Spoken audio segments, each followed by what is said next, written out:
Hey friends, today I have 3 dinner ideas to share with you. The first is some ricotta and spinach stuffed shells. They are delicious and a nice vegetarian option for a weeknight dinner or the weekends. Totally fine. You could totally add meat to them if you want, but they are tasty and I thought I'd share those. Next up we have a broccoli cheddar soup. This is a brand new recipe to me. My family did really enjoy this.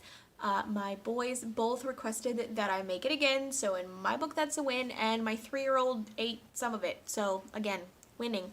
Stay tuned for all of those. Recipes are in the description box, and let me know what you are making for dinner this week. If you happen to be here for the first time, my name is Meredith, and normally I do all kinds of hauls and unboxings with the occasional cooking video thrown in there, so if that sounds like a good time, definitely subscribe and stick around, and don't forget to give this video a thumbs up. Now let's get to the cooking. We are starting on the filling for our stuffed shells. So for this, we're going to use 1 egg,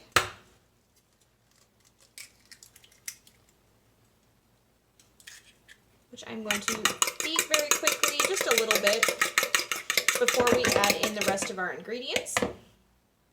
To this, we're going to add 1 container of whole milk ricotta cheese. This is the Galbani brand, and so we're going to add the entire container into the bowl.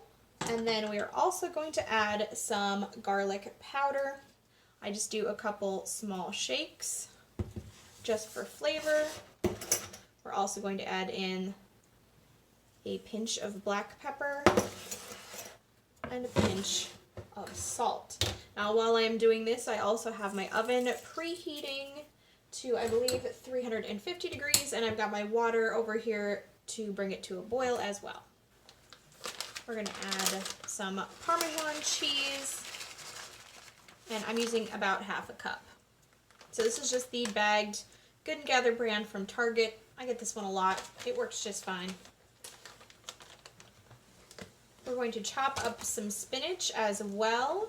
Now I just grabbed this container of spinach. This was fresh spinach, and when I was not sure we would use it up before it went bad, I went ahead and threw it in a container and froze it. And so I'm literally just going to take out a couple of handfuls. I know you guys love my exact measurements. We're going to assume that this is going to be roughly about 1 cup of spinach. So I'm just going to take that and give it a good chop and dump it right into the bowl. Since I chose to do the small cutting board that will fit in my dishwasher nicely and easily, I'll probably have to do that 2 times to get that full cup. When I have made this recipe in the past, I have certainly used both a container of, frozen spinach from the freezer section at the local grocery store, and I've also used fresh spinach and just, sort of eyeballed it. But it's a great way to get some iron into the recipe, and I'm making this vegetarian. You could also do some minced onion or shallots. You could do fresh minced garlic if you wanted to, and you certainly could do some mushrooms. Maybe saute some chopped up mushrooms first and then throw that into the mixture. Same thing with like sauteed zucchini, or even bell pepper would be good. Whatever veggies you like, really. Sky's the limit. You could also add some like leftover shredded chicken if you had some on hand. Sky's the limit, friends. That is ready to go. It's time to salt the pasta water to give it flavor, and then we're going to add the entire box of jumbo shells. I really like Barilla brand pasta. This box is 12 ounces. So we're going to add that all in and set a timer for, let's see, what does it say? 9 minutes. So I drained the pasta, I rinsed it very well in cool water so that they are not too hot to handle, and then drained them a little more, giving them a good shake so there's not too much water left in them. And now I have my pan ready to go, and of course our filling is also ready to go. Then you're going to take your favorite marinara sauce. I have this very large jar from Costco, and I have about half of it left because I used some of it for another meal, so we're going to finish this up. I'm going to pour some on the bottom of my baking dish. And that's, woo! I just defrosted it, so there's still a little bit left there that's frozen in the middle. I just stuck it in a bowl of warm water to defrost it. So I'm going to break this up. So I use the sauce to keep the pasta from sticking, and now we're going to take our pasta shells and just hold them open, grab a spoonful of your filling, slide it right in there, and then just start placing them in your baking dish. I'll show you one more here. One scoop, making sure that you don't overfill them, because, you know, we got to have enough for all of the shells. And this is a great one to freeze. If you have glass freezer safe containers that you can use, you could even meal prep this ahead of time. Here they are, all stuffed. I got as many of them as I could in there with the filling. And now we're going to carefully pour the rest of the sauce that we have left over each of the shells, making sure nobody gets left out, because we wouldn't want that. And then just keep going around until you've used up the rest of the jar. And now we're going to top with a little more Parmesan cheese. This is where you get to kind of measure with your heart. But I would probably do another 1/4 cup of Parmesan, and then we're also going to add a little bit of mozzarella because, well, we can.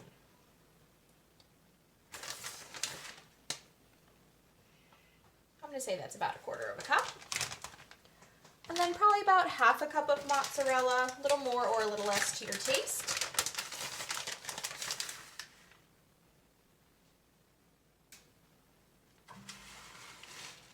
That's the end of that bag. And a little more from this one. Just enough to give a thin layer of cheese on the very top. You have to be a cheese lover for this. Sorry to my dairy-free friends.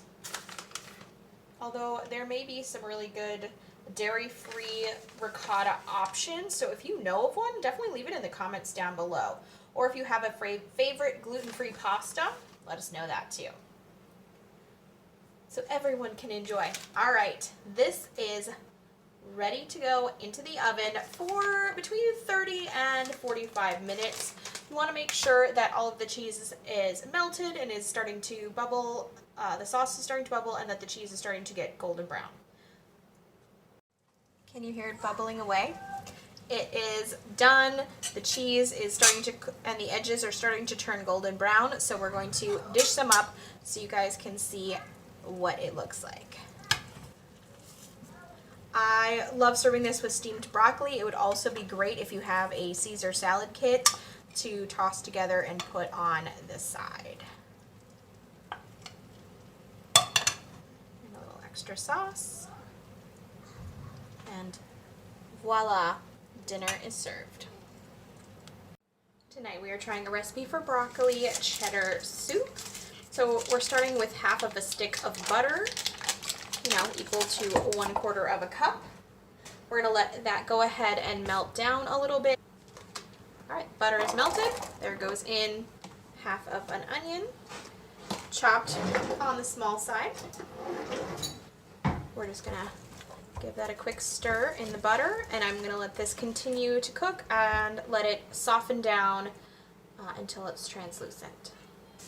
I have let the onions cook just past the translucent stage, and they're just starting to get a light golden color.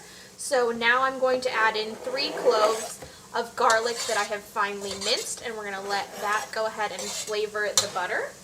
Just going to give that a stir. Garlic does cook quickly, so of course we don't want to burn it. So I'm only going to do this for a minute or 2. I'm really starting to smell the garlic now. So we are going to add 4 tablespoons. I'll set this off to the side.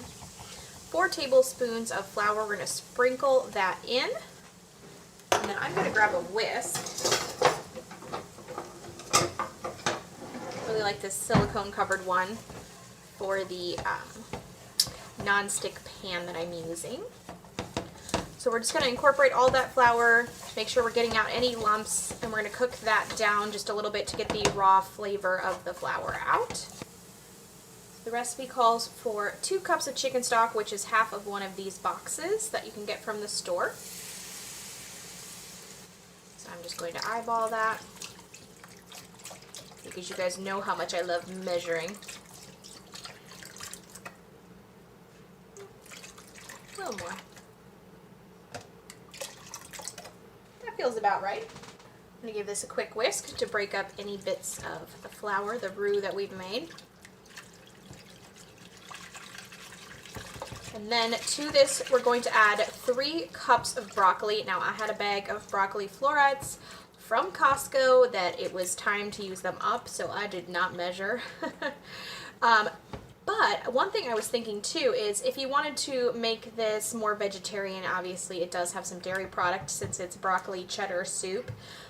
You could certainly swap out the chicken stock for vegetable stock if you wanted.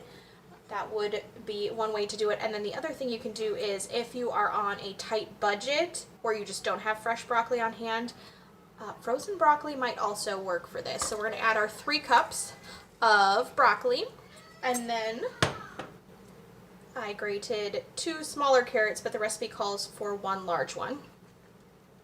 So we're adding that in. And then we're also going to add in 1 teaspoon of salt, a half a teaspoon of black pepper. The recipe did say this is supposed to be a Panera copycat recipe, so if you are a Panera lover, you might want to give this one a try. And then it calls for 1/4 teaspoon of paprika. I only have smoked paprika, so that's what I'm going to use. And there's not a whole lot left in this jar, so let's hope it's enough. Or we might be just a little shy on the paprika. Yeah, that's the last of that. Better add that to the grocery list. Alright, so we're just going to stir all of that in.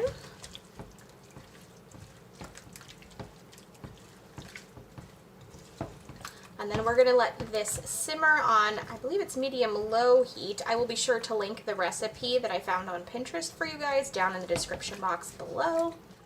But that is what it's looking like so far. And we're going to cook it for about 15 minutes or until the broccoli is tender.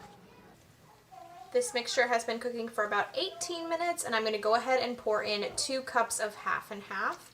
The recipe said half and half or heavy cream. I have half and half on hand, and you know, slightly less calories, right? Ha ha ha. So we're going to go ahead and give this a stir. Let it start to come to a simmer again, and then the recipe also calls for 8 ounces of cheddar cheese. It said mild, medium, or sharp. I have this bag of Tillamook sharp cheddar. That's what I'm trying to say. So that's what we're going with in my soup today.